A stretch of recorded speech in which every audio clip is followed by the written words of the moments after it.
may say that students need the summer break, but we disagree, because Avery herself said that she feels the stress of school and needs breaks. This shows that the year-round education can help her get the breaks that she so desires. Therefore, year-round schooling can provide the breaks that our opponent wants. To begin, traditional schooling is out of date. Students no longer need to be home during the summer to help their parents on the farm. And no, Farmville does not count as being on a farm.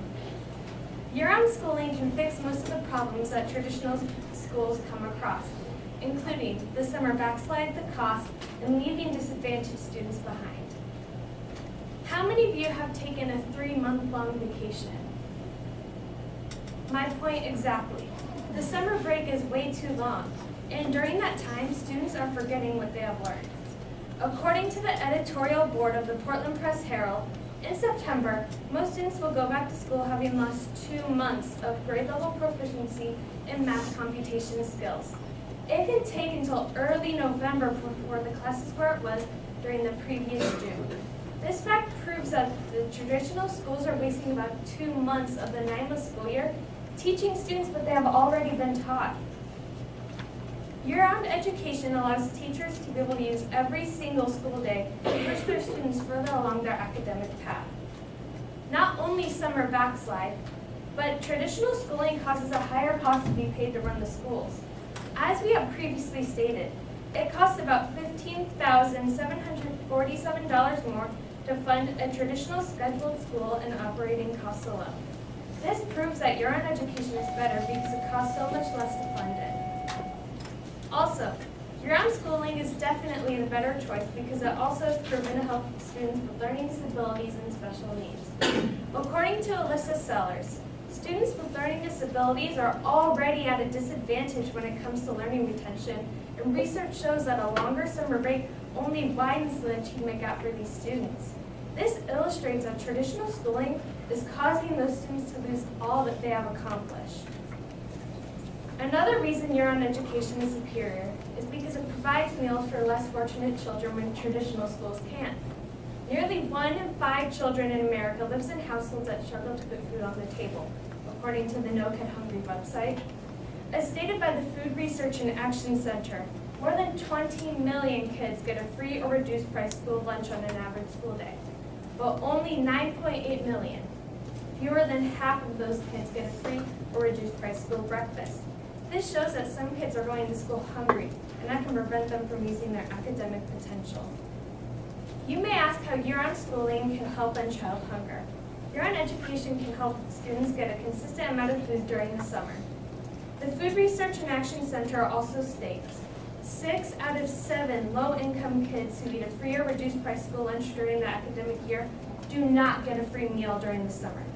This fact illustrates that when schools have the traditional school schedule, there are kids not getting a meal when they aren't at school. The Food Research and Action Center also says the typical food-secure household spent 27% more for food than the typical food-insecure household of the same size and composition. This displays that for every $1 a low-income family spends on food, a food-secure family will spend $27 on food. Should we be the ones to decide to have a 3-month summer break when there are children that won't get a meal when they aren't at school? Absolutely not. So what's next? Do we continue to allow the traditional schooling schedule to hold us back from our academic potential?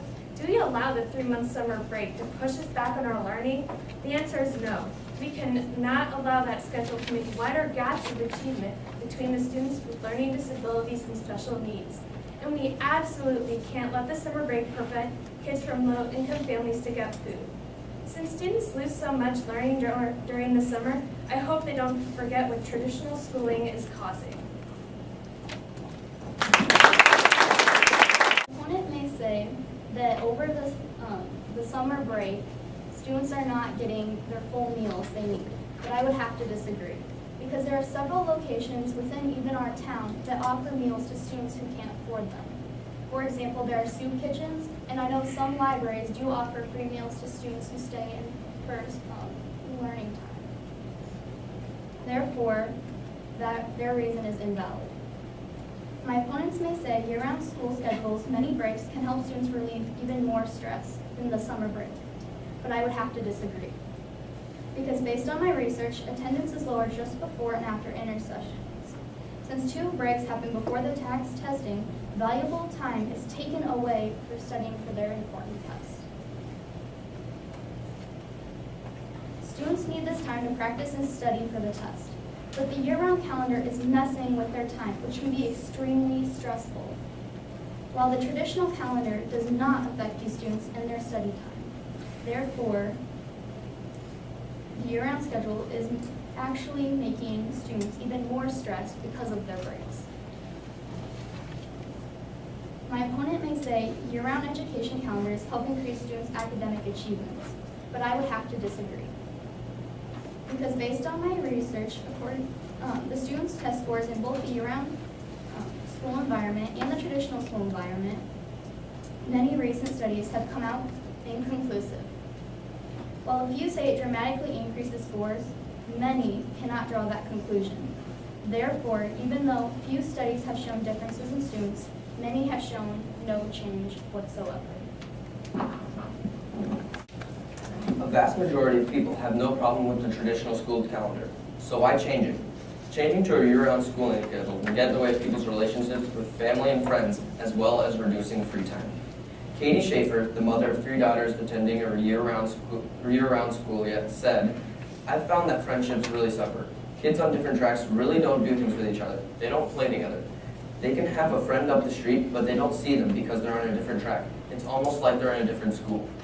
This is significant because Mrs. Schaefer has had experiences with year-round schooling, and she said it is hard for her children to keep up relationships with friends that are on a different track for year-round school. How does she describe what's happening? Going to a different school. It's hard to keep up friendships with someone who's going to a different school, and many people here would have experience and knowledge on this. But year-round schooling doesn't only affect friendships. It can actually affect family relationships, which is important to everyone. A study done at a pilot year-round school says the overwhelming majority cited no reasons for supporting year-round school. Rather, they listed a myriad of reasons for opposing it. The most commonly mentioned fears: children from the same family would be on different school schedules. Parents would have trouble finding daycare for children who had several weeks off periodically during the year. Summer activities would be interrupted, the year-round schedule would be costly owing to the need to air-condition buildings, and the year-round school schedule would interfere with planned vacations. Raise your hand if you would rather go to school than go on a vacation with your family. Everyone would rather go on a vacation. Who wouldn't? Having the larger break allows a longer period of time to spend with family and allows for students to explore themselves during the warm and beautiful summer months, while also being able to take educational activities based on interest during the summer. So kids can do better at the classes they enjoy, instead of being dragged down to the classes they would rather not deal with. I'm sure kids all have a least favorite class, one that they would rather remove from their school day. On the traditional school calendar, kids can get a break from that class during the summer and enjoy what they want. Lastly, people's free time is majorly affected by year-round school. Wouldn't all of us rather go outside and be active during the summer than be trapped in school week after week? All kids would rather be with friends and family during their free time instead of doing schoolwork, especially during the summer. Summer is the best time to hang out with friends and family because there are so many more options of fun things to do, like summer camps, sports, and kids can just hang out and have fun in the backyard or at a park. It is so much harder to do these things in winter, and who would want to? They're called summer camps for a reason. During summer, kids should have the feeling of ultimate freedom, where days are a blur, where they go by, and you don't know what day of the week it is until you are counting down the days before school.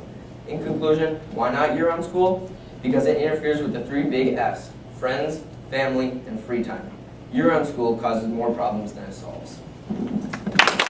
My opponent may say that children can have a break from the classes that they don't like during the summer. But think about it. Wouldn't you rather have multiple breaks from the class you don't like during a year-round education schedule? Therefore, year-round education is better because it allows you to have a break from the classes you don't like more frequently. My opponents may say that parents may struggle to find childcare due to the shorter breaks, but we disagree because this actually will create job opportunities for older students who are needing a job. Also, according to our research, other places like park districts will respond to the new need of childcare during different times. Therefore, there will be childcare available for younger children. My opponent may say that extracurricular activities will be affected by the year-round schedule, but we disagree because activities like football or marching band are already practiced in the summer. If you are a cheerleader or dancer, you would still go to a game or a competition even if it was during a break or on a weekend. Therefore, nothing would really change if you attended a school with a year-round education because activities already practice or compete on weekends or during breaks. My opponents may have said that with the long summer break, certain students can have jobs and save for college or a car. But we disagree because you can still be able to find work when you attend a school with year-round education. According to our research, places like parks districts, restaurants, and movie theaters will have job openings due to the influx of students being home during the day. Another benefit is that students would have a consistent work experience throughout the calendar year. Therefore, there will still be a stable amount of job openings available when you attend a school with year-round education. My opponents may also say that friends' relationships are affected. But if you think about it, if they have breaks every 3 weeks or so, those students would actually be able to see their friends more often. Therefore, year-round education does not affect friends' relationships.